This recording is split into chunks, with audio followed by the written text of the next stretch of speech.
Shia Waqf board के पूर्व chairman Wasim Rizvi के खिलाफ लोगों में जबरदस्त आक्रोश।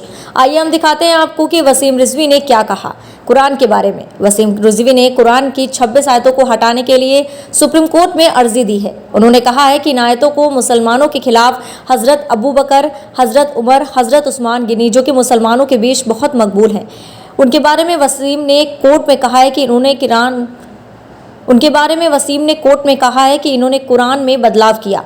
इन 26 आयतों की वजह से वायलेंस हो रहा है मुस्लिम समाज के लोगों में, चाहे वो इसे मानने वाले हों। सब वसीम रिजवी के बयान से खिलाफत पर उतर आए हैं। सुप्रीम कोर्ट में जनहित याचिकाएं तो कई दाखिल होती हैं, लेकिन एक ऐसी जनहित याचिका आई है जो शायद इससे पहले दुनिया भर में कहीं नहीं आई होगी।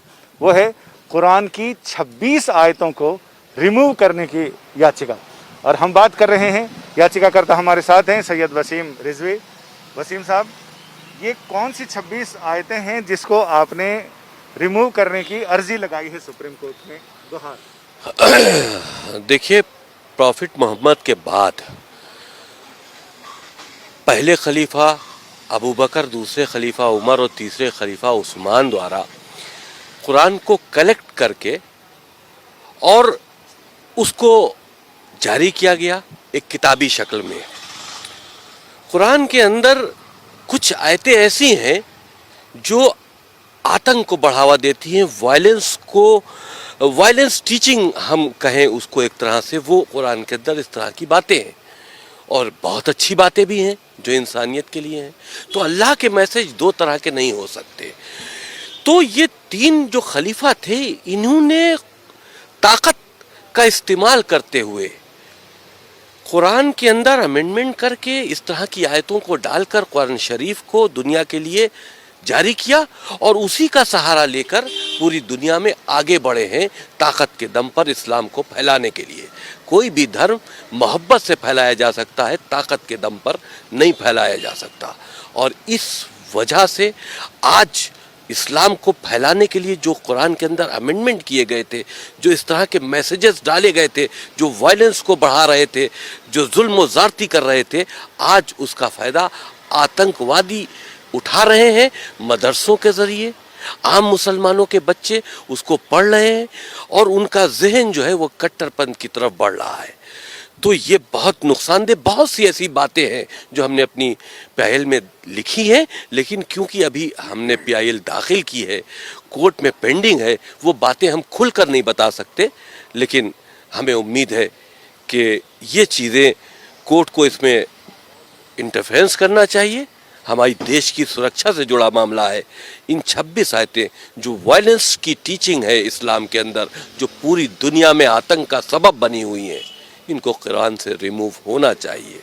आपको लगता है कि कोर्ट ऐसे संवेदनशील मामले में, जिसमें एक फेथ से जुड़ा हुआ मामला है, उसमें मुदाखलत करेगा? ये मामला फेथ से जुड़ा नहीं है। फेथ से जुड़ा हुआ होता है इंसानियत का मामला। किसी का कत्ल कर देना फेथ से जुड़ा मामला है। आप अगर इसको फेथ से जोड़ लेते हैं तो हमको इजाजत दीजिए कि हम काफिरों का कत्ल कर दें। तो ये फेथ से जुड़ा नहीं है, ये वायलेंस टीचिंग है। ये एक तरह से आतंकी गतिविधियों में मुसलमान बच्चों को लिप्त करने की बात है और उसका सहारा कुरान मजीद से लिया जा रहा है। बहुत सी अच्छी बातें हैं कुरान मजीद में। हम तो कहते हैं कुरान मजीद को हम बैन करने की बात नहीं करते। उसके अंदर जो वायरस खलीफाओं ने डाला है इस्लाम को आगे बढ़ाने के लिए ताकत के दम पर, उसको रिमूव करो, क्योंकि आज उसका गलत फायदा उठाया जा रहा है और मुसलमान बच्चों को आतंकवाद की तरफ लिया जाया जा रहा है। तो आपको लगता है कि जो किसी ज़माने में इस्लाम की ताकत के बल पर इस्लाम को फैलाने की बात की जा रही थी, आज वही इस्लाम को कमज़ोर कर रहा है? जो बुनियादी शिक्षाएं हैं इस्लाम की इंसानियत के भले के लिए, जाहिर सी बात है, जिस वक्त ये कुरान के अंदर अमेंडमेंट करके इस तरह के अल्लाह के नाम से मैसेजेस डाले गए जो हमने चैलेंज किए हैं, उस वक्त तो उनका मकसद यही होगा कि हम इसको अपनी ताकत से जोड़े। अल्लाह के मैसेज के नाम पर जिहाद क्या है? ये उस वक्त जिहाद था कि इस्लाम को फैलाना था। आज वो जिहाद का गलत इस्तेमाल हो रहा है, आतंकवादी जिहाद का इस्तेमाल कर रहे हैं। तो उस वक्त तो इस्लाम का दायरा बढ़ाने के लिए ये काम किया गया था, लेकिन आज इस्लाम उसी से बदनाम हो रहा है।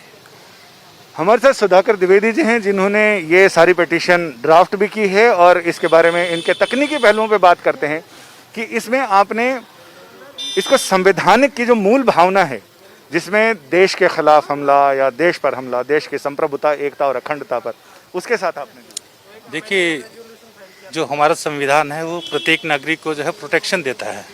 तो उसी प्रोटेक्शन में जो है कोई भी ऐसी टीचिंग नहीं हो सकती जिससे कि आतंकवाद की पढ़ाई हो, जिससे कि आतंकवाद को एजुकेट किया जाए।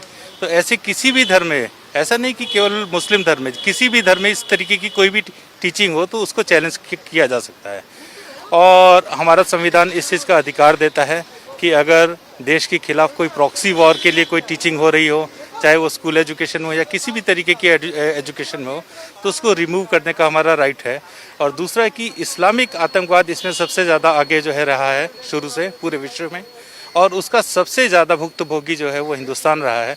इसलिए हम लोग इसको इंडिया की सुप्रीम कोर्ट के अंदर इसको हम लोग चैलेंज कर रहे हैं, क्योंकि इससे रिलीफ जो है वो सुप्रीम कोर्ट दे सकती है और कोई रिलीजियस वो नहीं दे सकते। और इसमें कोई रिलीजियस इशू नहीं है, ये कोई धार्मिक उसको हमने कोई चैलेंज नहीं किया है। हमारा केवल इसके अंदर जो मेन ग्राउंड है वो यही है कि कोई भी ऐसी टीचिंग जो आतंकवाद को बढ़ाती हो, जो ह्यूमैनिटी के लिए खतरा हो, उसको रिमूव किया जाए। कुरान एक बहुत अच्छा ग्रंथ है, उसकी जितनी पॉजिटिव चीज़ें वो ज़रूर पढ़ाई जानी चाहिए, लेकिन जो चीज़ें इंसानियत के खिलाफ हो उनको रिमूव करने के लिए हमने इसमें प्रेयर की। आपका बहुत बहुत शुक्रिया। अमूमन इस तरह की याचिकाओं में कोर्ट ये कहता है कि आप अप्रोप्रिएट प्लेटफॉर्म पर इस मामले को लेकर जाएं और वहां अपने सबमिशंस दें।